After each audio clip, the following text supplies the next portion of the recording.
appreciate the fact that you're able to come in this evening. Um, Yes. I'm out here in the UK, so it's about almost 10:15 at night. Oh, yeah. You're almost ready for bed. Yes, I am, but I definitely have. But it is for me, it's an amazing honor and privilege to be able to sit in front of you to talk with you, especially with a career close to 60 years. That is unbelievable, and still releasing new music. Um, what Yes. exactly, what motivates you after being in the industry and the business for that long to still come out with, I'm just gonna keep trying to make music? I still love what I do. I still love to sing. I love to perform. It's still I think it keeps me going. I think it keeps me living, as Yeah, I say, it keeps I always feel like I have something to do. You know what I'm saying? Where it don't seem like you know, a lot of people are saying, well, you should retire. That's because I'm sitting in a chair now. I'm not doing much dancing, but I still love what I'm doing. I still love to sing and perform for the people. I get a yeah. kick out of it. Wow. Oh, so when you perform, as I say, I'm in the UK, so you normally would sit down and you don't do the old moves and dance But steps. normally I sit down. I will get up every now and then and cut a few rugs. I will, but mostly I'm sitting. You know what I'm saying? I still, you know, I think a performer is more than just dancing. I Yeah, think in order to be a true performer, you got to be able to relate to your audience yeah, and get them to feel like they're a part of what you're doing and yeah. make the audience feel they're a part of what's going on. And so I think performing is a little more than just dancing and singing. I think it's the ability to make the audience feel like they're a part of the show. I mean, nobody else complains when Stevie Wonder doesn't stand up and dance or Ray Charles. Not at all. Not at all. Not at all. Not at all. And Not I've at noticed, all. and I've noticed Ron Isley has been doing that for a while as well. And so, and people, Oh, yeah, they accept it. You know. Look, I think a lot has to do with they love the songs. The mm, songs, the music itself is something that they're really enjoying. And long as they hear that, I think that is what they really that that's what they come to hear. That music that has played a part in their life. You know what I'm saying? And so it makes them feel good. at this stage of your career, what is the difference between when you're performing live and when you're recording music like I Want to Love You? I mean, do you feel the performance is, you prefer that or do you enjoy just creating the music more? Well, I enjoy the creating the music is more like work. Mm, That's my job. You know what I'm saying? And yeah, being able to create that feeling on record because they cannot see you as you're performing, so you have to try to put that energy into the record so they can relate to it as far as they they can only hear you on the record. yeah. They can't see you in person. So you have to sort of be able to be able to interpret that feeling through the music, through the record. And then when they come see you, you have to be able to put a visual on it. You know Mm. what I'm saying? You have to make it visual that they see just a little bit more than what you put on the record, if that makes sense to you. Yes. I mean, as I said, I mean, I'm listening to I Want to Love You, and I'm like, it felt like I was being transported back to back to your days at Yes, with Gamble and absolutely, Hoff absolutely. with Gamble and Hoff. We're trying to create that feeling at the same time as letting them be able to hear you and not see you, but to create that feeling that they Mm. can get from just hearing you.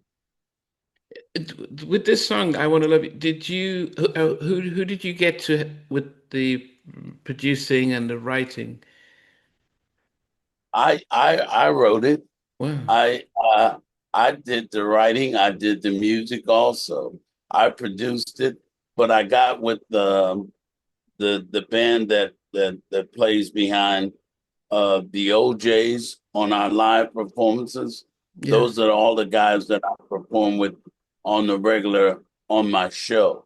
So they are like they know my feeling. So Mm. when they get in the studio with me, they almost interpret what I'm saying. They're able to interpret what I'm trying to make in the music because they know my style. Wow. Are they playing live or is it all programmed? All of that is live music. No Wow. pro, no in the box. No, The auto tunes it's to all live. That's all live stuff. maybe that is why, because you listen to it and you feel as if I've heard this, it feels familiar, but it Oh yeah. feels authentic.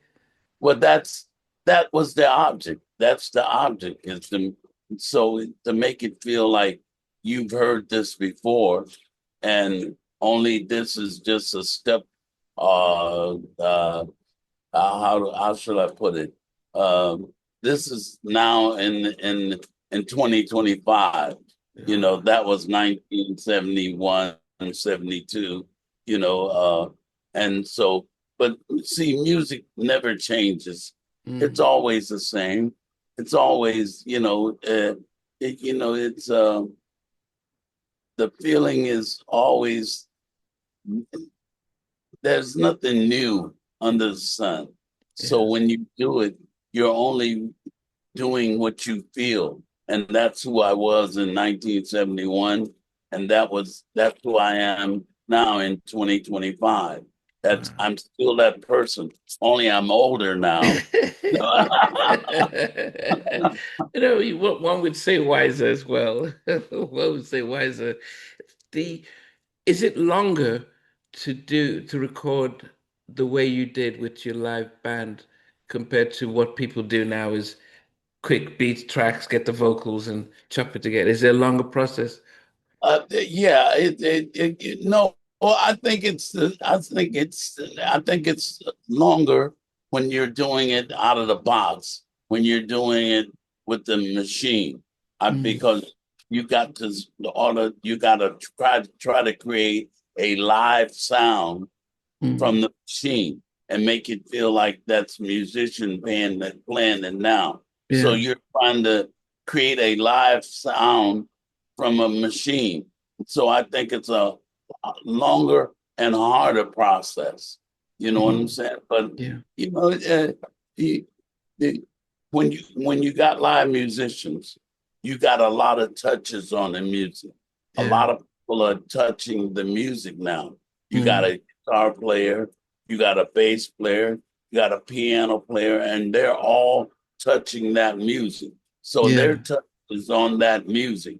So when you got the machine, you only got one interpretation of Yeah. that music. You got one guy playing the drum, playing the guitar, playing, the piano. That's one guy's interpretation of Yeah. everything going on. But when you're doing it live, you got different touches of the music, different feels, different people touching that music. So their feeling is also in that music now. You know, and it's not only mine. What you say makes a lot of sense because I've been watching, when I watch, say, the making of, say, Thriller and see how Quincy Jones will get all these musicians to interpret these songs. So it's not just Absolutely. Yes. So even though Michael and Quincy might say they're the producers, but the guitar player saying, "Yeah, I came up with this riff." The bass player says, "Yeah, when I did this," and they added it to it, and you Yeah, see the richness of it.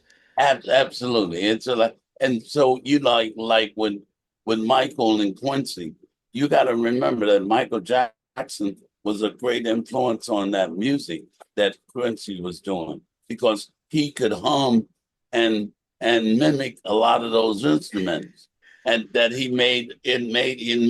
This is what it should feel like. This is what I'd want it to be. Boom. And that's the way I interpret it when I get with the live musicians.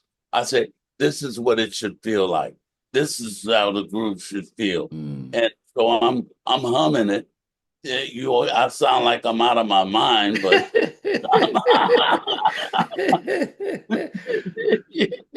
But they could understand because they've been singing behind you for such a long time. They know what you. absolutely, absolutely, absolutely. How different was it during the time with Gumbel and Huff and the way they created music?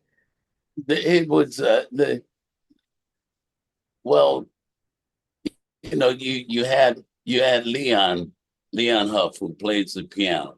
Now, when he plays the piano, it sounds like a whole band is playing Wow. because he's got his foot on the pedal of Okay. the piano, and he's slapping the pedal like it's a backbeat of the drums. So when Earl Young gets it and put all of that other stuff with it, it's already created that that Huff has already created that feeling that they get. The piano is the way he plays the piano, you can hear everything that the guitar should be doing, the Wow. bass player should be doing, because he's playing that with his left hand. He's playing the bass line on the piano with his left hand, and the right hand is doing all the color that you need. So that's what the guitar player is going to be freaking off of. That's Mm. where he's going to get his part from. Wow. And then you had It, Gamble doing the writing. and then Gamble is doing the melody, Mm. and he's the guy. Gamble is the guy who's sitting there telling them when they're going too far, when they're doing too much, when Wow. it's not a when you're not doing enough, or you're doing too much. Let's not do that because that's taking over the track. Let's not. You don't have to play that part. Just keep it simple. Do this part, and he keeps it. He's the regulator. He lets them know when they're doing too much or not doing enough. How much was it like then for you as, I know you guys had a couple number of years trying to get in to get successful, but when you signed and worked with them, the big hits, Backstabbers and For the Love of Me, all those big songs, what did you learn from that as a songwriter yourself, working under probably arguably the two greatest producers that we ever saw in music? Uh, you look, it was like going to school. It was like, because I would spend a lot of time with them. Like they would get up and start the session maybe at 8 o'clock in the morning. And Wow. I would be at the session while they're cutting the rhythm track. You know what I'm saying? I Mm. would know the music from from front to back. You know what I'm saying? I would know it from what the piano was gonna play, what the guitar is playing. I would get up and spend they would sometimes take 10 hours to cut one rhythm track. You know what Wow. I'm saying? But Because they were so meticulous on how it should be. And until they got it to feeling what they felt like it should be, then they would not put it down on tape. You know what I'm saying? And sometimes it took all day just to get one rhythm track. my goodness. Did it not feel like too meticulous compared to what others were doing? Or Oh, did sometime you would feel like they got it already. Why? What they're looking for? You know, how do you want? How much more this would sound? It sounds great, but there was a there was a point that they knew that they was trying to where they was trying to get to with that rhythm track, and when they finally got it, you could tell that that was what it was supposed to be. My goodness. It was fantastic, man, just to be there. You know, to watch them do a song like Family Reunion, a song like Living for the Weekend. I love music for the love of money. To see those songs come from, because see for the love of money come from a bass line, Mm, one just to that full rhythm track, to them putting all that stuff on there, making it a record. You know what I'm saying? To, wow. from a simple bass line to dun dun dun dun dun done, and that's what they did to that. You know My what I'm goodness. saying? They Yeah. just put all of that simplicity made that song as strong as it was. During that time, did you guys did you get a chance to, while still with Philadelphia International, to write as well? Or does it, oh, Absolutely. okay. Absolutely. We were writing along with them. You know what I'm saying? And that you know, it was like I say, it was like going to school. You know what I'm saying? We were learning how to produce ourselves, how to do the music ourselves.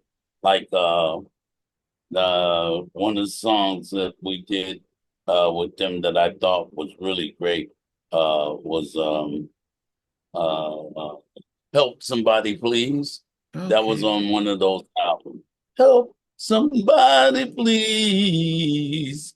Help me to get back on my feet. That was a song, that was the inspiration for that song from working with them. That's how we learned how to cut those tracks. McFadden and Whitehead, they're the ones who wrote Backstabber.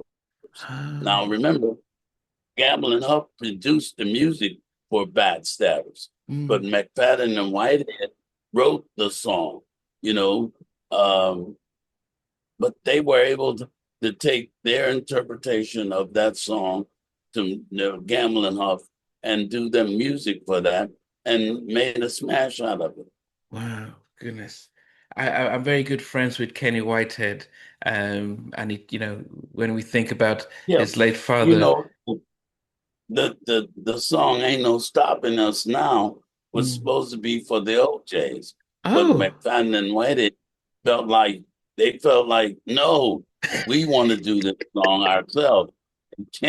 And Kenny wanted to give it to us, to the OJs to sing. Ain't no stopping us now.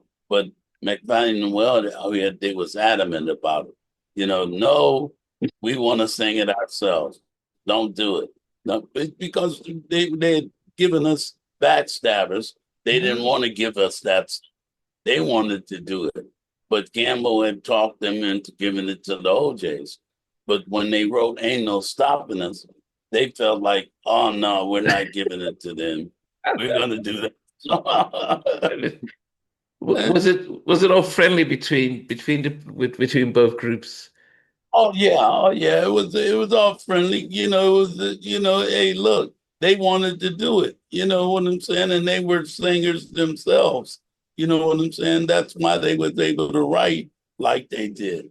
Uh, but it was it was like, oh no, man, we don't want you to have this. We're gonna do this ourselves. Yeah. Y'all already got you already got enough hit records. Don't even try it. Don't even Oh goodness. try it.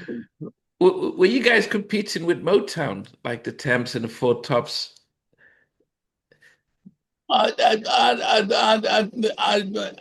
Yeah, I would say so. I would say so. I would say it was competition that we were going to try to, we were competing with them because we wanted to be um, superstars too.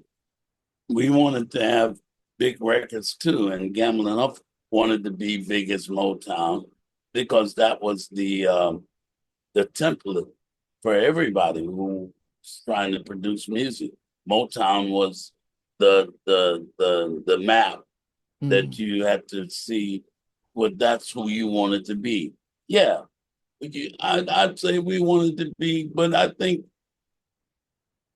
Motown was a little bit more popish, Yeah, commercial and yeah, a yeah. little bit more, yeah, a little bit more white orientated. They had Mm. a little bit more, but it also had a earthy feel also. A lot of their records, but Gamble and Huff had more of a gospel feel to their Mm. music. It was more of a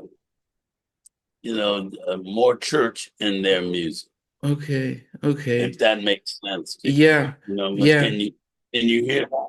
It was a little yeah, bit more church.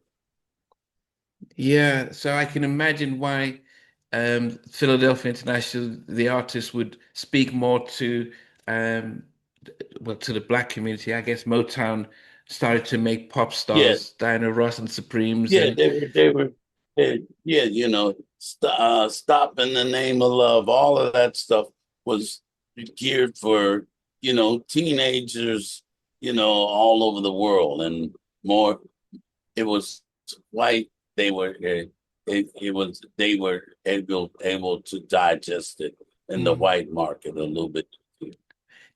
Then for yourself as a recording artist like the OJs who were getting Grammy nominations and success, do you ever look at, say, Motown and like the Four Tops and Temptations and think, actually, or Smokey Robinson, think maybe if we get a little bit poppy, we could get a bigger market and be a lot as successful? Or did you enjoy the lane and the audience that you had? I think we enjoyed the lane that we were in because Mm, we were really making music for our culture, which yeah, is black for black.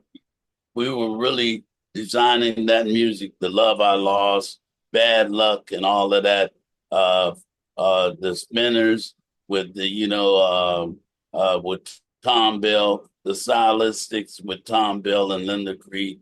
All of that stuff was designed for the black market. You know what yeah, I'm saying? And was just a little bit more soulful than that, a little bit more earthy. yeah, That's the word for it, a little bit more earthy, a little bit more down and dirty than Motown was. But Motown, they were geared for I think white America, really. yeah, yeah. Did how long did it take before you thought, let me go solo and do release your own solo album? No, no, no. Well, see, it's like the reason for that is that uh, you, you know, people when you're in this business, a lot of people have different attitudes. You know what I'm saying? Yeah, Where I felt like the stuff I was writing a lot of stuff after we left Gamble and Huff. I was writing a lot of stuff, but I thought that we should be able to continue to record the OJs and do those records. Now, because I was doing a lot of writing and the powers that be, they all felt like okay, you want to do all the writing. No, I didn't want to do all the writing, but I was writing a lot of songs. So I felt like we should have gone to the studio and record the OJs and do their music too.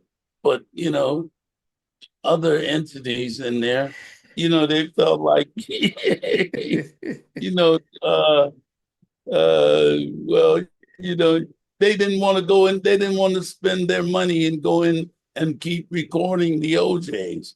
And so I wanted to spend my money. So I said, well, I'll record my own songs. But because I felt like the OJs should be in the studio still recording music, even without gambling up. I thought that we should be still doing that. no matter what was going on, we should be still recording music. Yeah. And I think that a lot of the songs that I wrote that I was writing, if I'd have had Walter on the songs, they probably would have been bigger songs because Mm, it would have been the yeah. Is that, I guess, is for your group when you're touring, is it almost as lucrative as being in the studio and recording music? Is that why sometimes groups might be hesitant to make new music after you leave in Gambling Hall? but well, I think it's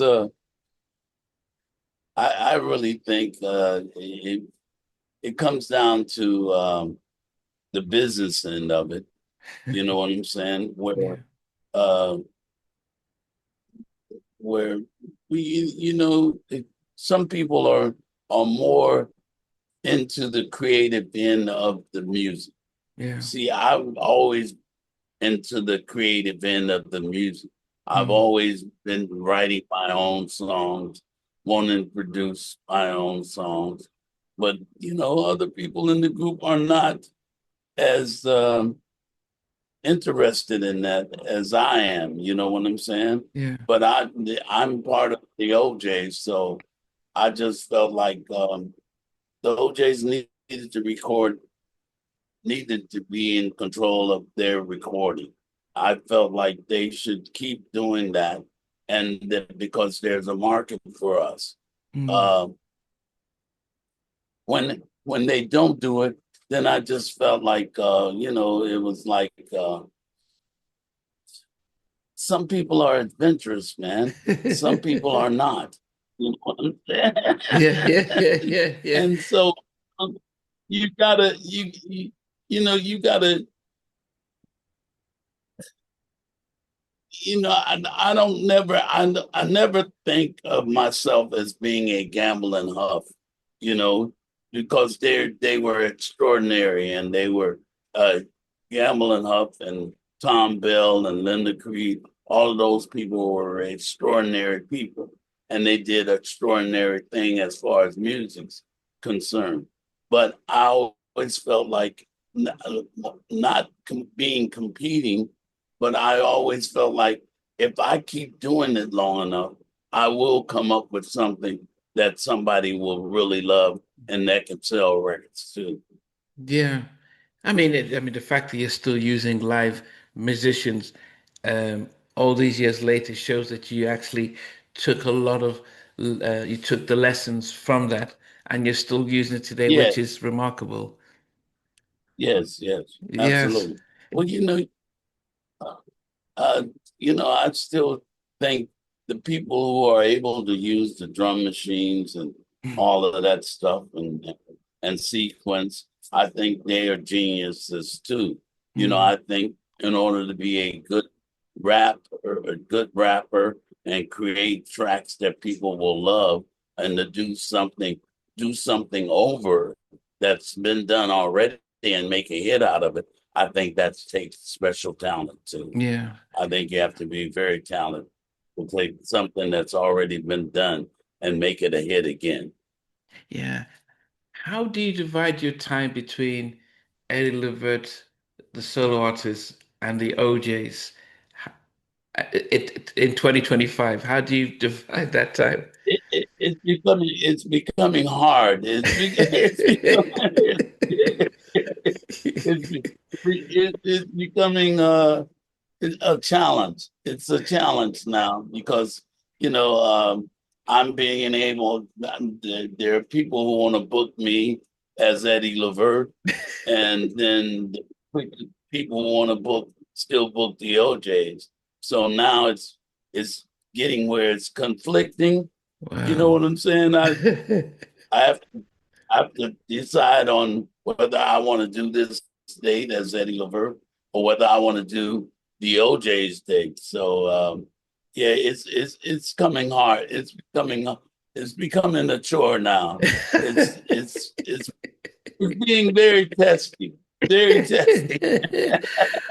But, but how do you manage the relationship then with yourself and say, Walter, when it comes to, okay, Walter, I'm just going to go ahead and do this solo show here. And then, okay, we can do the OJs. How, as It, brothers, like I said, it's becoming very testy. It's reality. Well, we have an agreement that anything that he does as the OJs, anything that I do as the OJs, uh, he has to get paid. If he does the OJs without me, then he has to pay me.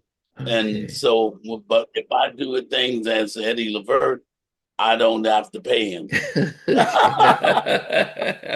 Goodness.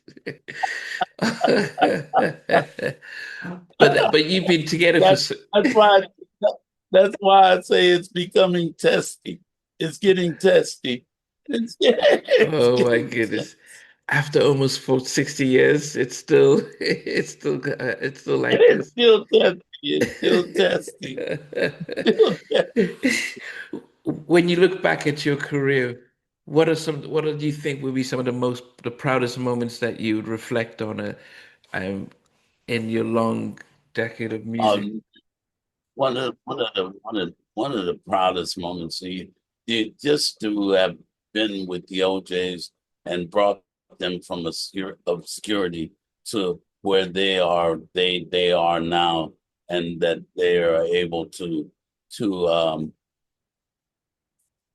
go through the business and still be valuable to the business.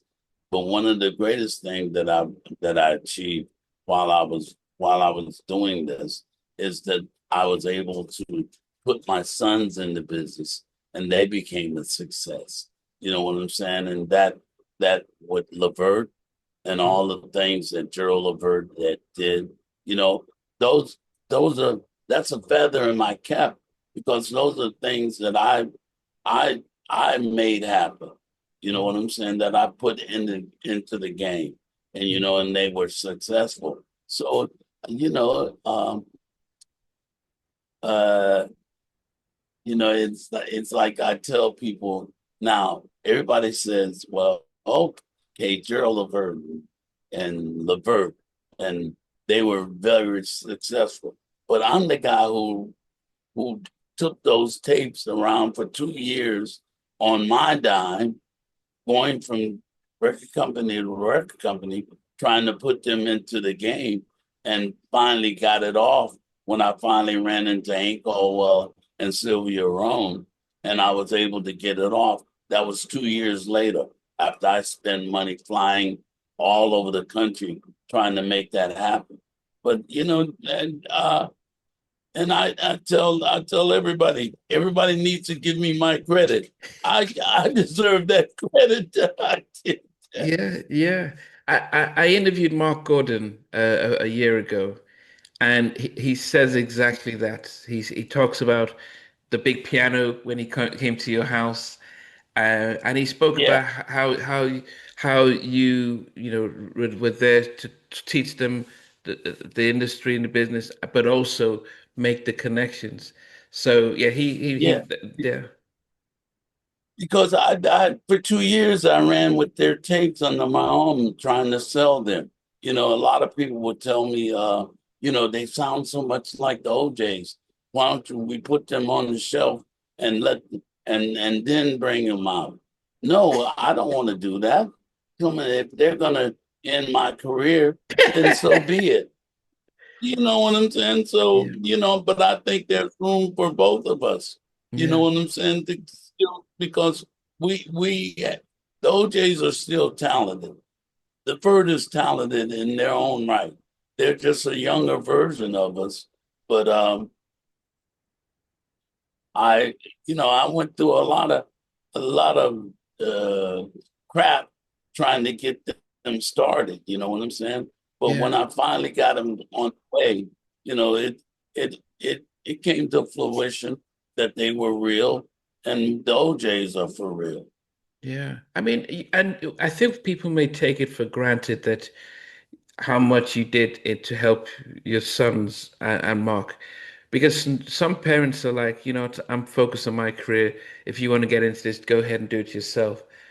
But Yeah, yeah, also, but yeah, no, I felt like it was my job as a parent and as a guy that's in the business. So if I look, if they want to get in the business, then I have to do everything I can to help them to do that.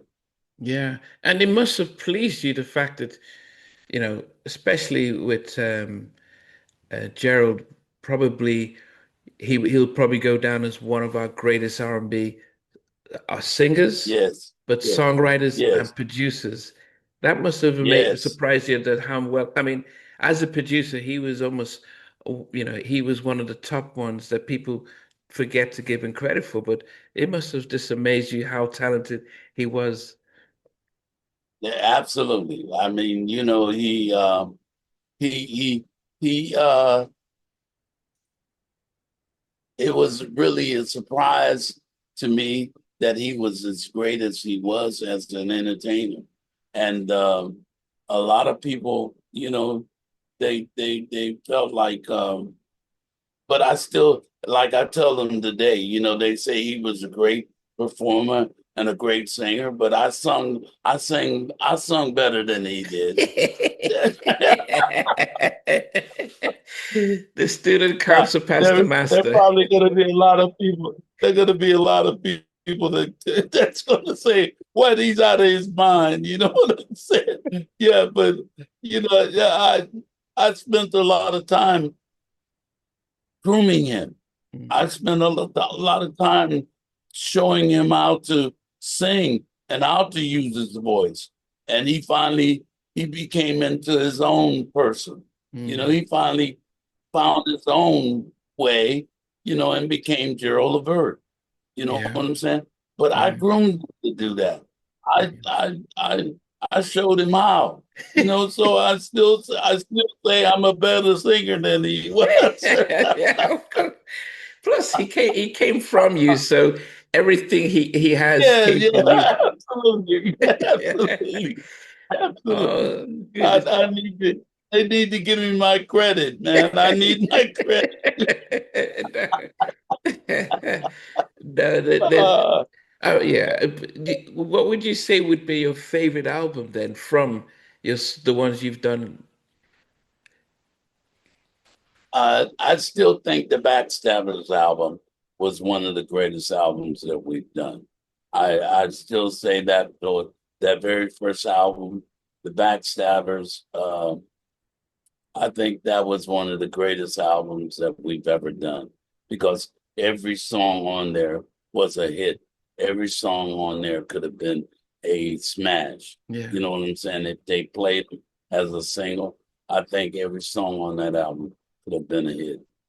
What about you from your solo career? Which would you think out of your solo albums? I think this album right here, this Oh, the album that I'm gonna call this "I'll Never Forget You" because I'm dedicating it to my son Gerald and Sean and my daughter Ryan, who passed away just recently. And I would say this album, "I'll Never Forget You," is a special album. wow. It's one of the one of the best I've ever done. I'm getting better. I'm really getting better, man. Wow. Yeah, yeah. From where I started with this sing with doing my first album, I still have it, and to the one I did I make you go ooh to this one right here. I think this is a step above both of those albums, and I Wow. think that I'm getting better. Maybe I won't live to see my greatest album, well, No. because I'm 82 now, so so Eh, I got I'm still long as I can still sit down and write a song, I'm gonna keep trying. if you think about it, Moses was called in when he was 80 to go and free the Israelites out of Egypt. So he spent 40 Yeah, years. absolutely, So, absolutely, so absolutely. you're in your third So, so phase of life. I still can go. I still can part the waters. I still got my shot to part the waters. Yeah. Oh, goodness. So this new album, when should we expect it then? Oh yeah, well it should be. Well, right now I'm concentrating on releasing singles. I got a song. My next song is going to be called "Let's Go to My Place," which I think is a great record, which we should be releasing probably in the next month or so. But I'm going to release singles until maybe until the next year. Then I'll release the whole album. I got another single that I just did with my daughter Ryan, who passed away. It's Wow. called I'll Never. It's called Never, and so it's a great record, and she sounds great on it. That'll probably be my my third, my fourth record that I release off of this album. But that's why I say it's such a great album because it's got so many things in there that I think are really great songs. And we expect you to use the band live music so that we can feel the authenticity of the music. Absolutely, absolutely. But see, I just recently did a tour of the city wineries. I Mm, did one in in Atlanta. I did the one in Chicago. I did the one in Philadelphia, and I did the one in New York. And they want me to do more of them. But wow. I had a great time doing it because I sung some of my new music and the Wow. crowd really responded very well to it. So, Wow. uh I got an idea of where I'm going with this. And I think that this album should do well for me. Will we see any visuals, any music videos for any of the singles? No, we're working on that now, you know what I'm saying? Because I haven't had time to really sit down and think about the visual part of it. You know what I'm saying? I've just been releasing singles, but I think with this, let's go to my place. I'll probably do a video for it, and then the Never song that I'm releasing with Brian, I'll probably do a video for that. Well, I'll have time because it's well, I'll be sitting down uh, probably until next year after I do these gigs with the OJs through November Wow. and through the first of the year. My goodness. There's no retire. So are you taking a lot of Gatorade or Red Bull to Gatorade, no, the look, I tell you, this is the only thing that I know how to do, and I know I do it well. God has blessed me to be Mm, able to do it well, and so I, if I just sit down, what would I do? yeah. What would I be? All I'd be able to do is take out the garbage, like that my wife said, take the garbage out. You know what I'm saying? Yeah.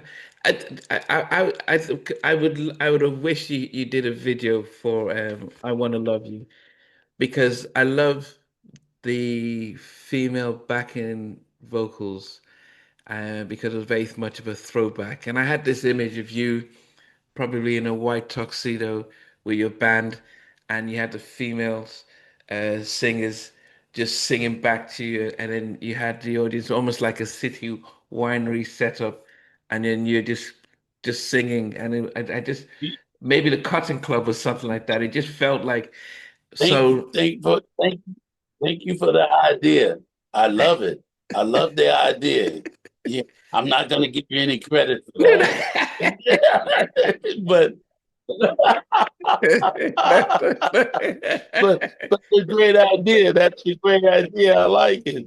I like Yeah, it. you You made know, it. but that So I did two versions of that song. One is a remix version, and I co-produced it by what Derek Allen Derek I forget his name. Which one? Is it Was DOA it's Allen, the bass player? Lord, yes, yes, who plays DOA? behind Oh, yeah, that's he did the remix version, and it's a radio mix version, and then I got a version that I did as a old school version.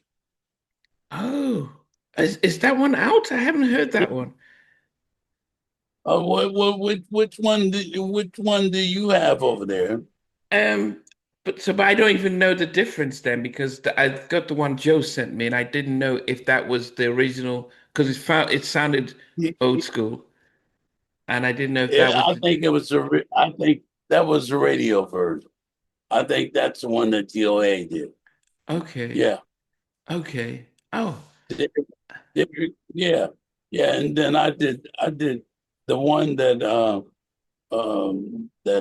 I did, it's the old school version. okay. Um, if you shoot the video, which one would you think to use? Well, well, I really like I like the radio version. I Okay. think it's good, but I like the old school version, man, Yeah, because okay. it's got the warmth that I like.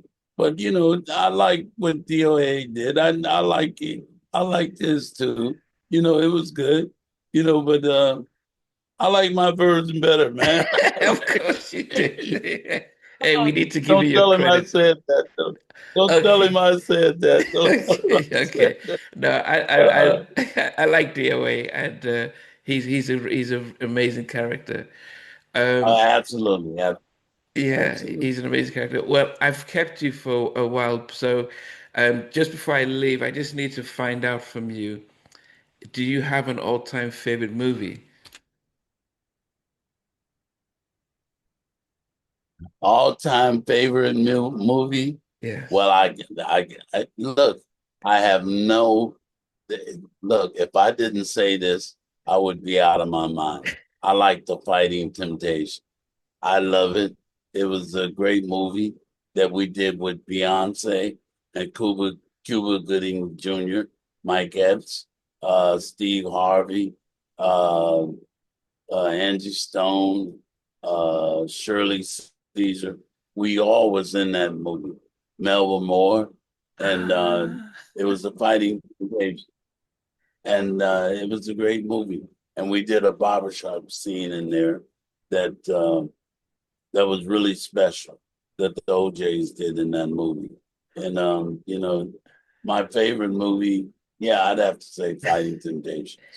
I interviewed Melba Moore on Tuesday and I asked her the same Oh, question. you did. Oh, She gave me the same what did answer. you say? She gave me the same answer. That's great. See, we can't help ourselves. We can't help ourselves. And see, Melba is one of my favorite people. One of my favorite people. Wow. She's really great. Really Yeah. great. Yeah, she's a living testimony. And my final question is, what is your all-time favorite song? So not a Eddie Levert song, not an OJ song, but just a song that if you had to pick and say, look, this is my by anyone. Oh man, good, good question, man. Um,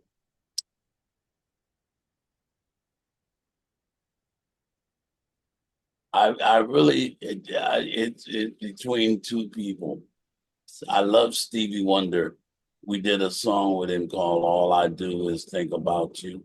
All I do, and me, Michael Jackson, Angie Stone, uh, Walt Williams did the background vocal for that song for Stevie. And Whoa. it's all I do is think about you. Yeah, yeah. That's that's the four of us in the background. You know what What? I'm saying? Doing the background vocal. Yeah, on that song with Stevie Wonder, Michael Jackson, Angie Stone, and Eddie Levert and Walt Williams. Wow. And Goodness. then, another artist that I truly love and I really like, the song I like by him the most is I really like R. Kelly, and I love his I Believe I Can Fly. Mm, yeah. I think it's a song, great Yeah. song. You know, above all everything that they say about him, I think he was one of the most prolific writers, and of course Gerald Levert. We can't forget him, Yeah. and Gerald Levert, Baby, I'm Ready. I like that. I'm still a big fan of the Father and Son album. Especially when your voice is mixed and that's when you get your credit, like, yes, this is my son. What he's singing came from me. Yeah, Yeah. like the Father and Son album, Baby Hold On to Me was a great song, and the way we did uh, uh,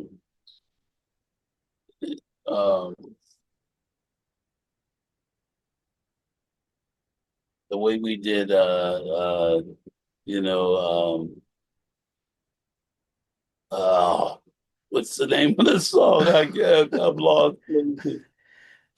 Wind Beneath My Wings. Oh The way yes, yes. we did that, I Oh think it was yes. really great. Yeah. Yes. Yeah. That See, that. now you got me started. I could just go on and keep naming stuff. You know what I'm saying? It just shows, and I think people forget the variety of the songs you were singing. Could I People first think, oh, that was a Bette Midler song, but then when you guys sang it and took it to gave it a very Yeah, different meaning and stuff, um, yeah, as well. And for a lot of people, um, dealing, at 82, you're about to release almost your fifth solo album. You've been in the industry over 60 years. You've seen not only the your son your sons come up with their own successful multi-platinum group, Levert, but from them they had Men at Large, the Rude Boys. yeah, They took yes. Cleveland on the map and then they were writing for New Edition and for everyone. And Barry And White and all that. Barry, Yeah. with all of that, Nita Baker. yes, yeah. I interviewed Chucky Booker, and he said that his big song "Games."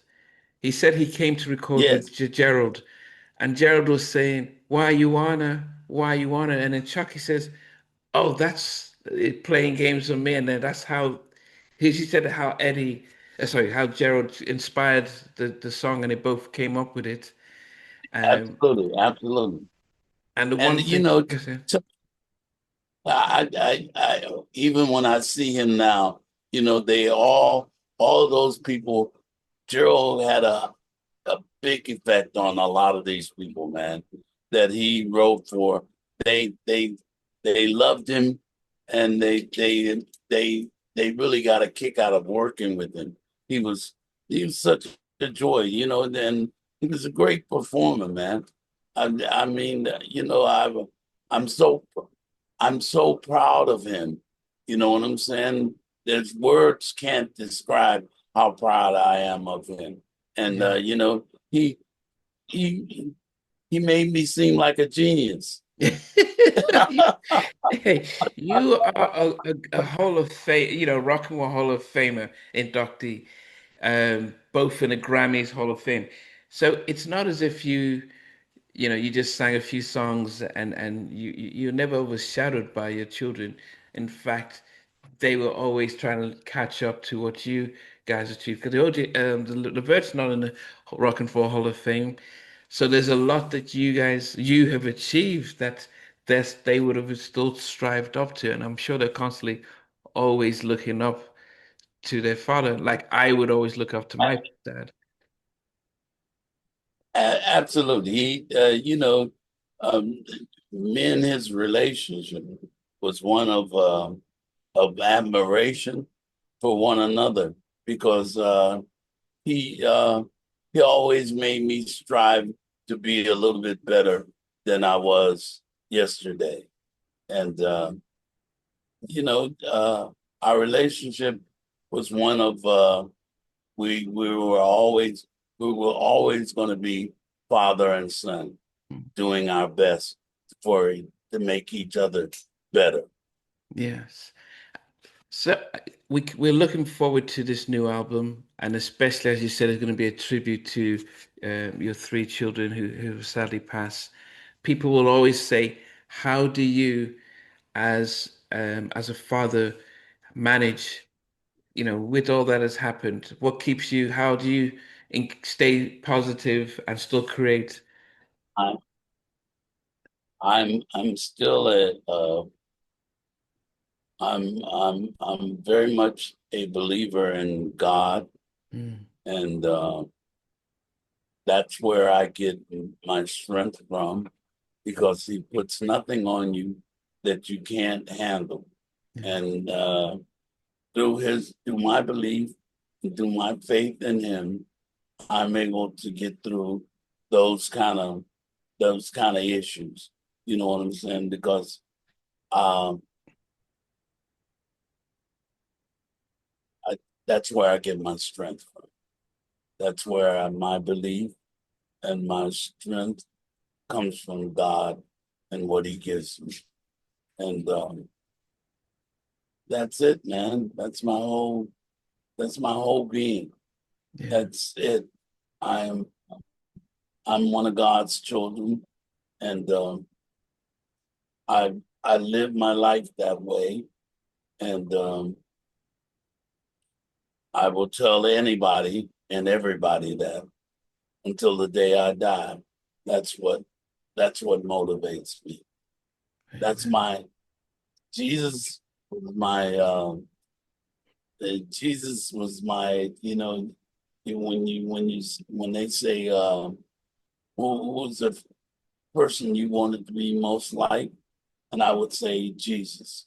Wow, I failed miserably. I failed miserably.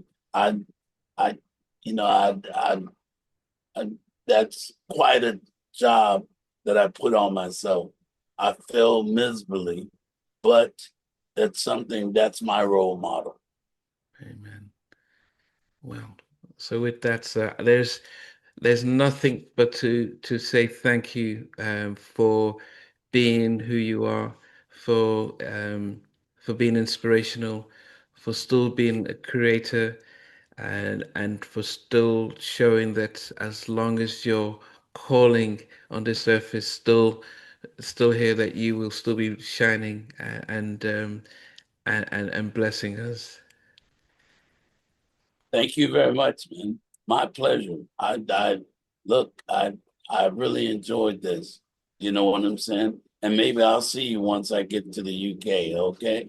Oh, most definitely. And I appreciate the fact that you took your time to speak with me. I mean, it's sometimes, we talk about living legends and it's like, oh goodness, this is the Eddie Levert and the OJs, but you're very inspirational. That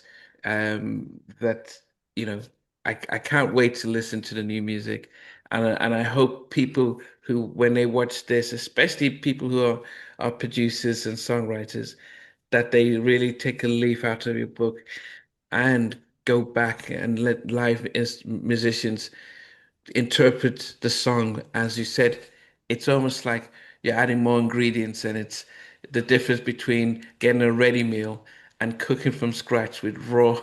It feels Absolutely. authentic, Absolutely. and I felt it when I'm listening to "I Want to Love You." I felt it like I was. That's why I could visualize the video, because I felt when I'm listening to it, I'm thinking, "Oh, I could see you stand." I saw the video because it felt real. Absolutely. You just wrote the video, man. You just wrote it. When you see this video, don't scream. You can't get paid. I'm not giving you no money. No, no, no. I'm blessed enough to be able to know that that you're doing what you're doing, and I thank you for still creating music, because it's a lost art, unfortunately, and I Okay. appreciate your time, everything. So, My pleasure. My so, pleasure, man. You take okay, care. I will. Thanks very much. See you later, all right? Take care. Bye. Hey guys, thanks for watching. Thanks for being a part of Halftime Chat. Please remember to subscribe, share, and comment. But most importantly, why don't you become a member of Halftime Chat? We've got amazing videos, amazing perks, and being able to support the channel. But anyway, thanks for watching. Take care. I never participated in that kind of. And somewhere in between us for even loving us, on which I did miss you with What was it like growing up? She's still making an impact on 4 houses down. I have a couple of pieces trying to get this one and that one. that works for you, but just for me, No. Okay, you okay? They don't understand what Joseph Boys and winning all spirits. play it.